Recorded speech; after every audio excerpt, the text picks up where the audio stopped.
Alright guys, today we are doing something a little bit different and I think pretty cool. Making a Gothic display stand for some action figures I have. I like a lot of old McFarlane figures. First thing I'm doing is drawing a template, and I'm just doing it by hand. I kind of wanted a sort of a bat wing shape looking stand. And I'm using just some cardboard, which in this case is an Evans drumhead box. And of course you got to cut the template out. If you notice, I only drew one side, and I'll show you why that is here in just a second. You can also adjust the size as you go along. I wanted it a little bit bigger than I had drawn it. So taking the template on one side, I am taping it down so that I can flip it and have a perfect mirror image on the other side. You just have to make sure that the bottom matches up with the edge of the wood. There you go. Now tracing along the side of the template, make sure you get a good dark line, then flip it and do the same on the other side. This will be your cut pattern. Just using my jigsaw. Hopefully you have a better one than I do, because my good one is packed up for some reason. But it works, you know, just takes time. Following the outer edge of the line, cutting around and cutting it out. There you go, all cut out. And using my sander and some 80 grit, I am just reshaping the edge just a little bit to get that curve exactly where I want it. And then I'm doing a 1/4 inch round over on the bottom of the stand to make it look a little more smooth. And that's a router, by the way.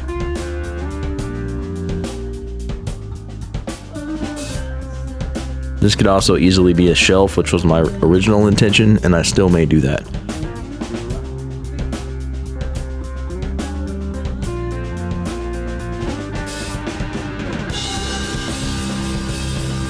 Using a channeling bit, cutting a binding channel. You see me do this before on the channel with guitars.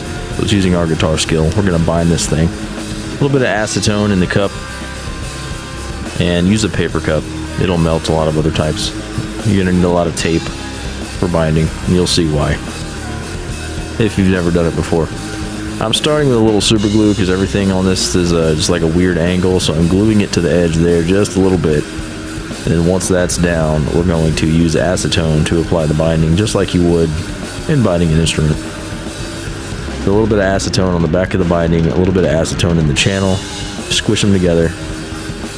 The binding sort of glues itself to the wood because the acetone actually melts it. And then you tape around. You have to go around and do this to the entire piece, including the back, because it's a little bit proud on the top, probably about 2.5 millimeters over the top. And the purpose behind that is to hold our resin in place. And you'll see that later on. Using some, these are actually fret end nippers, but they're flush, just so I can cut off the edges of the binding.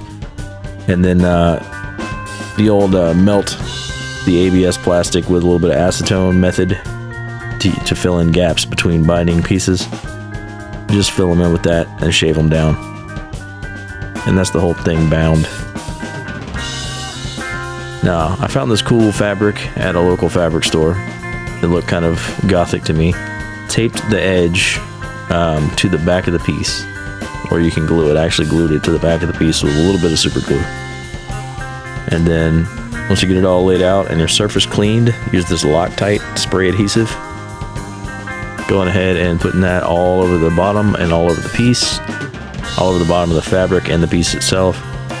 Let them dry for a second and then push them together. Make sure it goes flat all the way up against the edges of the binding. You don't want any wrinkles in it. This is the point at which you need to get the wrinkles out. So using a sharp razor, cutting up against the back side of the binding, I'm going to slice off any fabric that extends over the piece. Just like that. And then you can scrape the binding to get any excess glue off and to make it flush with the piece, if that's what you want to do. So I vignetted with a little bit of black spray paint and I taped over the edge of the binding just because it was easier to clean up that way. A little bit of red spray paint over the black to make it look a little bit more interesting on the bottom half.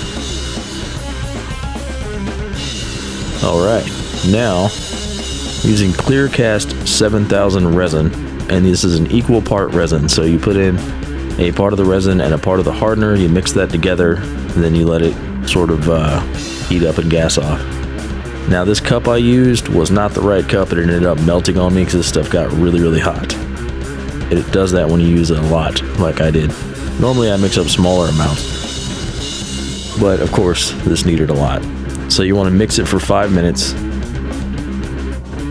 and once you mix it for 5 minutes, you have to let it sit for 5 minutes as well.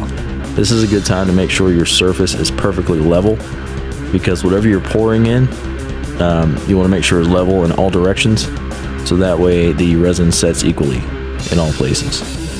Otherwise it can pool or even pour over an edge when you're not looking. As you pour, you have to be careful to make sure the resin gets up into all the edges, so that's what I'm doing here, making sure it pushes its way in there, because you don't want to leave any gaps.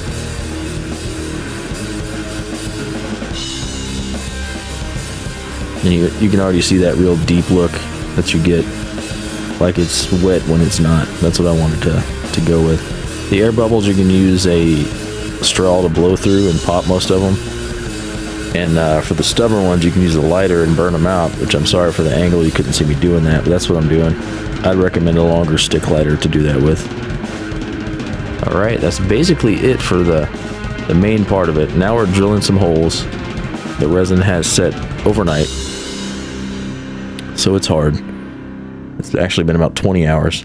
And so I'm drilling the holes, and this is what our posts are going to go into. These are test fitting. It's just some brass rod. And these are going to be our posts that hold the chains.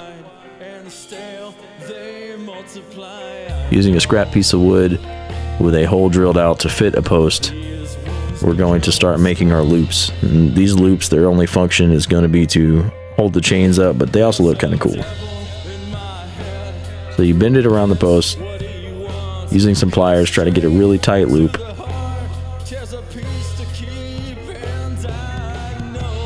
There you go. And get it nice and tight, and then you can clip off the ends to make them a little shorter because you don't need them that long. They look kind of like fishing reels, like what you run your string through on fishing reels. Using a little bit of glue, you're gonna set the loop in place. It definitely helps to have some accelerator so that you're not sitting there for 5 minutes holding it in place.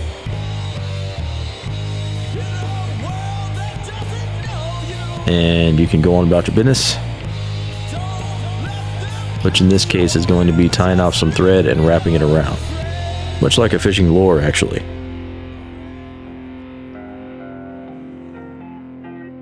Wrap it around several times around the top and bottom of the loop, and use a little bit of super glue to set it in place. I think this adds to the look a little bit, but it also adds to the strength. This will keep the pieces from coming apart. And you can use a flame to burn off any extra thread. Again, when using power tools or flame or anything like that, make sure you execute caution. If you're a young person watching this video, I appreciate your support, but have your parents around to help you do this kind of thing if you're really young. Your center post is going to have 2 loops because it has to support the chain on each side.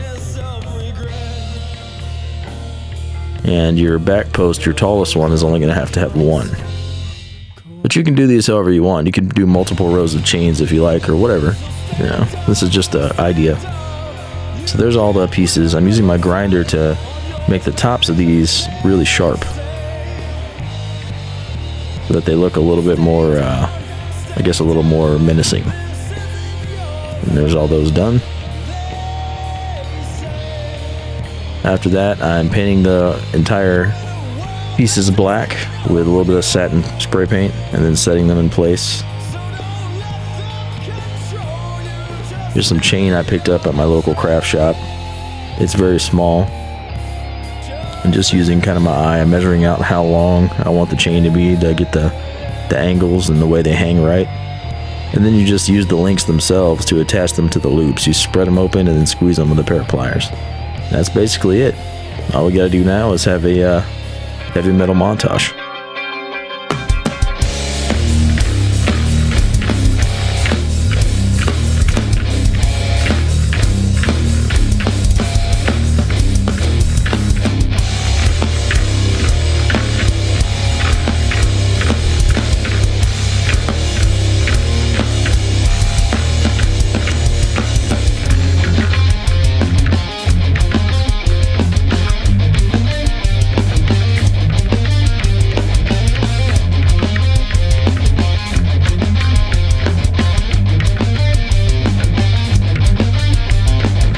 Alright guys, I appreciate you watching this video and hope you make something on your own that's kind of cool like this. And I'll probably still make this a shelf eventually. But that's all there is to it. I appreciate the support guys, and I'll see you around for the next project.